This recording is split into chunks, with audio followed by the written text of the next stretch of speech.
Ladies and gentlemen, boys and girls, and children of all ages, from Eric Lima Shenanigans of 1977, it's time for the PLE PTW Event Center. PTW stands for Picks to Win, where our host makes his wrestling picks and predictions. And now here's the man who will make all those predictions himself, Eric M. Lima.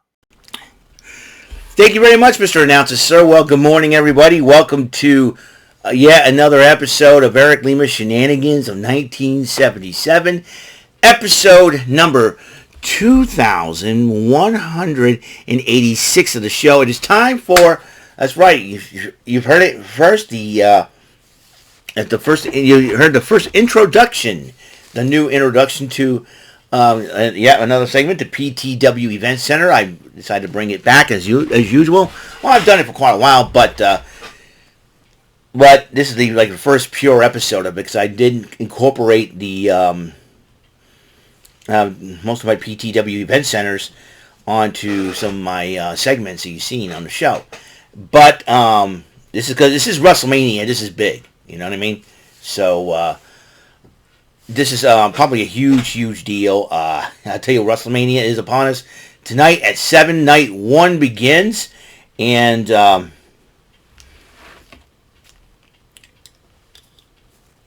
Night 1 begins, and let me tell you, this is going to be an interesting event. And there's a couple, like I said, there's a couple of situations that has happened. There's a situation that happened last night on SmackDown involving Rey Mysterio.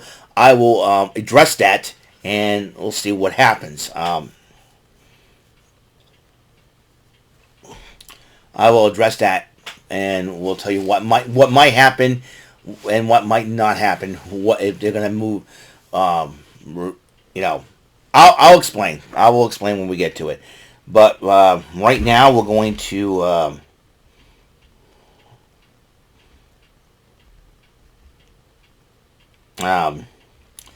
because it is considered one of the matches that Rey Mysterio is involved in. It is a Night 1 matchup, and I will address that.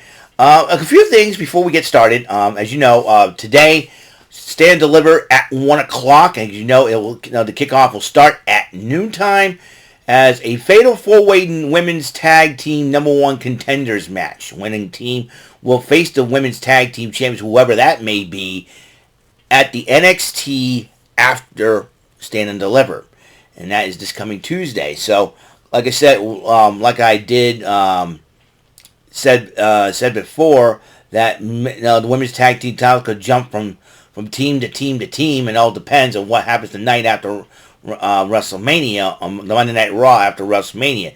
As you know, right now, Liv Morgan and Raquel Rodriguez of Judgment Day are the champions. They're defending them against Bayley and the Women's Intercontinental Champion, Lyra Valkyria. Should the Judgment Day girls keep the titles, and I've got a feeling that Bayley will turn on Lyra Valkyria after the match or something like that, because Lyra Valkyria has something that Bayley wants, and that is the Women's Intercontinental title. I would predict that, on Raw after Mania, the Kabuki Warriors will return from their injuries to make mincemeat of the Judgment Day girls, and would take on the winners of the NXT Fatal 4-Way Women's number 1 contenders matchup. And with Roxanne Perez potentially being on the main roster permanently after Mania, could be only a matter. I guess that's why I picked, I think, Cora Jade and Roxanne Perez to win the matchup to challenge the Kabuki Warriors if they come back this Monday night on Raw and win the tag titles from the Judgment Day girls. It's like I said, it's a crazy mix-up thing. It's a crazy mixed-up deal. You know what I mean? But that's on night 2, that women's tag team title match. Well, I'm not going to work. I'm doing both nights. What am I saying? Ooh. So another thing. Well, tomorrow is Easter, 4/20. Oh boy. I need some of you folks out there that like to do it. I'm sure you go to church, go home, and smoke weed before WrestleMania and watching, or, I don't smoke weed, but I'm going to church tomorrow, then go home, enjoy a nice Easter dinner with family, and then turn on TV and watch the Tic-Tac-Toe Marathon. That's right. For all you game show fans out there, as you know, Wink Martindale recently passed away at the age of 91. And Game Show Network decided that this tomorrow afternoon, from 2 to 6 p.m., they will be airing a 4-hour marathon of tic-tac-toe dedicated to Wink Martindale. And I think that's fair. GSN doing that, I think is a cool thing. It'll have some of the best moments of tic-tac-toe. Obviously, a Tom McKee episode is going to be put up there, so that's another thing that to be look out for. So look forward to that. I'm looking forward to that as well. So let's get going, huh? Shall we? We must do that. We must get going. Alrighty then, here are the matches for night 1 at WrestleMania. Tag team titles, the World Tag Team titles will be on the line. The War Raiders, Eric and Ivar, my fellow Massachusetts native, Ivar, rock on, dude, will defend the belts against against the New Day. Will defend the belts against the New Day. That'll be the team of Xavier Woods and another fellow Massachusetts native, Mr. Kofi Kingston. And I picked for this matchup, the New Day will probably resort to nefarious tactics to win the belts, unless a surprise appearance by Big E may change that. But I'm sticking with the New Day. They'll find a way. They'll find a way to win, or will they add a new member to replace Big E? Probably somebody bigger and meaner. Could be Trick Williams. Could be anybody. Meanwhile, the United States title will be on the line. LA Knight defending it against Jacob Fatu. And I picked Jacob Fatu to win the title as first WrestleMania. This also is the War Raiders' first WrestleMania, I think, they're involved in this year. I'm not so sure. Meanwhile, another person making her first WrestleMania, the women's champion Tiffany Stratton. This feud got real ugly in a hurry. Defending the title against Charlotte Flair, I picked Stratton to retain. The world heavyweight title, which will kick off night 1 of WrestleMania, Gunther will defend the title against Jey Uso. I want to see Jey Uso win and succeed, but Gunther will probably end up retaining. That's all who I picked to retain. And speaking of Jey Uso, ladies and gentlemen, the New Day is not the only ones that are getting into the Cesario thing. That's right. If you go on Fanatics or WWEshop.com right now, you can pick up 2 boxes of Frosted Yeets. That's right. I plan on doing that. If I can find a store that's open tomorrow, what I'm going to do is find a Fanatics gift card, buy it, go home, log into Fanatics, and myself a couple of boxes of Frosted Yeets. Yeets! I like Jey Uso. I'm hoping he wins tomorrow, but I picked Gunther to retain somehow, because Gunther has been a very tough man to topple. You know, remember, he had a 666-day reign of the Intercontinental title. What does that tell you? That tells you that he is a tough man to take a title away from. Now, this next matchup is up in the air right now. Rey Mysterio goes one-on-one El Grande Americano. Here's the deal.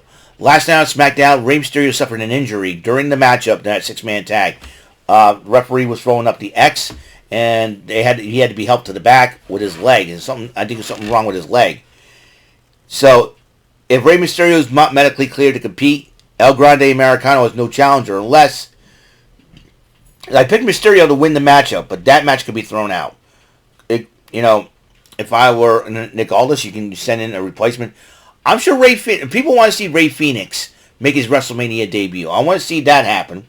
And besides, I think Rey Fenix should replace Rey Mysterio. He can't go. I have another Rey to replace him. That would be Rey Fenix.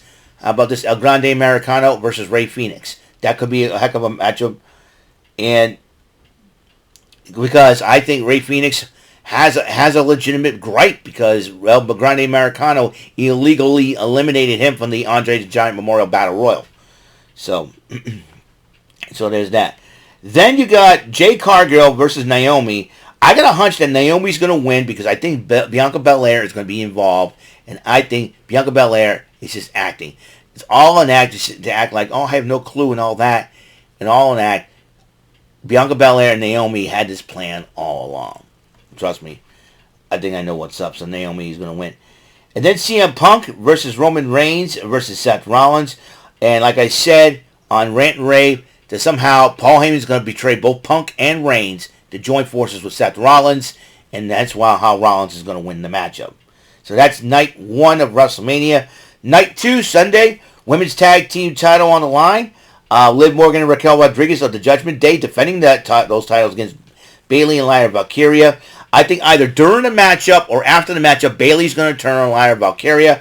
That's why I'm taking Liv Morgan and Raquel Rodriguez to retain the gold. The night after WrestleMania, the Kabuki Warriors return, take the titles, and then they'll take it to Roxanne Perez and Cora Jade, who I predicted that will win the Fatal 4-Way and try to defend the women's titles against them. So that's what I'm thinking it happens, but we shall see. This is night 2. That's tomorrow. The Intercontinental title on the line. Braun Breaker, who did a funny Steiner Math-esque promo of the kickoff show, which I thought was hilarious, to say the least. Paying tribute to his uncle. I know, his uncle's got to be beaming ear to ear with a smile on his face. And so is his father, by the way, you know. Braun Breaker will defend the Intercontinental title against Penta, Finn Balor, and Dominic Mysterio in a Fatal 4-Way. I picked Penta at his first WrestleMania to win the gold.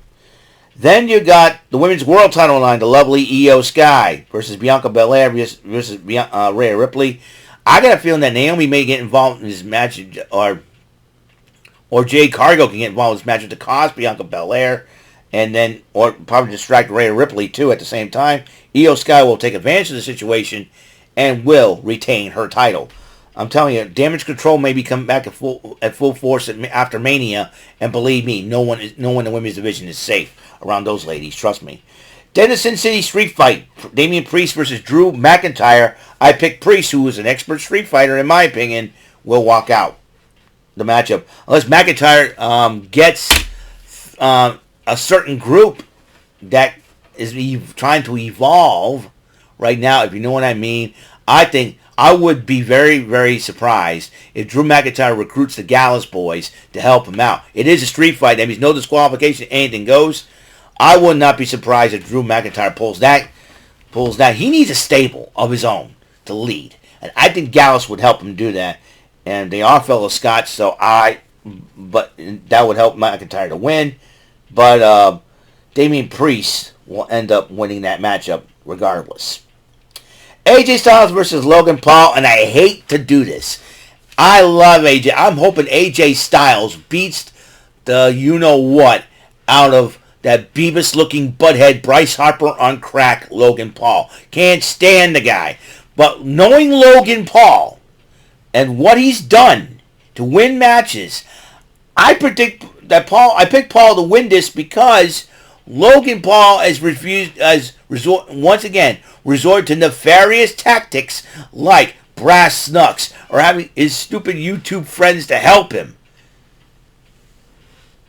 Like I Show Speed and whoever he chooses. He's gonna utilize them and help. Even Karrion Kross could get involved in the matchup and help Logan Paul beat AJ Styles to start a feud between those two. I'm telling you right now, it is going to be Logan Paul to win the matchup. Why? Because he likes to cheat. And believe me, he will cheat. I don't like the guy. Guess what? That's how it's going to go now. But now finally, the WWE World title on the line. Cody Rhodes defending that title against John Cena, who was trying to break the record of 16 times, tied by him and Ric Flair. I picked Cody Rhodes. John Cena, you ain't going to win nothing. In fact, as far as your record-breaking inspirations go, you can't see that. It ain't happening. So, that is all the time we have on this show. I want to thank everybody for tuning in to yet another episode of Eric Lima Shenanigans 1977 PTW Event Center for WrestleMania 41. Ladies and gentlemen, up next, I got to do some Card Sharks playing. So I'll see you all later. You guys have a wonderful day. Until next episode comes rolling around, Mr. Announcer, take us home. That is all for today's episode of the show. This is Mr. Announcer speaking for Eric Lima Shenanigans of 1977. A Big Beefy E and do it for Bob Saget production and in association with a Raving Bull for 3000 Telepictures and Distribution. Thank you for watching another episode of Eric Lima Shenanigans of 1977. See you later on the next episode of the show. Goodbye for now.